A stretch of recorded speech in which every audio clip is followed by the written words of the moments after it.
રાજ્યમાં ઈંધણની સ્થિતિને લઈને સરકારની સ્પષ્ટતા. પુરવઠા વિભાગના અધિક સચિવે લોકોને અપીલ કરી છે. કેન્દ્રને ગુજરાતમાં ઈંધણનો પૂરતો સ્ટોક ઉપલબ્ધ છે. મોના ખંઘારે આ નિવેદન આપ્યું છે. હાલ ગુજરાતમાં ઈંધણનો સ્ટોક પૂરતો છે.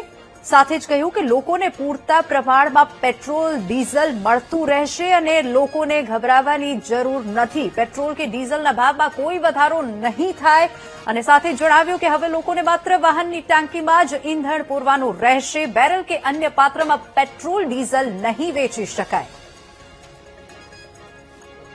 કેન્દ્ર સરકાર દ્વારા ભારતમાં તેમજ ખાસ કરીને ગુજરાત રાજ્યમાં પણ પેટ્રોલ અને ડીઝલનો પૂરતો જથ્થો ઉપલબ્ધ કરાવવામાં આવેલ છે. પૂરતો બફર સ્ટોક પણ ઉપલબ્ધ કરાવવામાં આવેલ છે.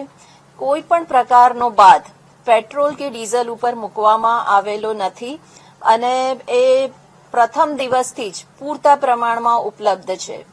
તેથી રાજ્ય સરકાર વતી મારી નાગરિકોને નમ્ર અપીલ છે કે કોઈ પણ અફવા પર ધ્યાન આપ્યા વગર જે આટલી સારી વિતરણની વ્યવસ્થા ગોઠવવામાં આવેલી છે એને કોઈ પણ પ્રકારનું આડખીલી ના આવે અને પેટ્રોલ પંપની બહાર કોઈ પણ પ્રકારની લાઈન કે એવું કરીને પોતાને અથવા તો તમારા ફેલો સિટીઝનને કોઈ પણ રીતે અડચણરૂપ ન થાવ.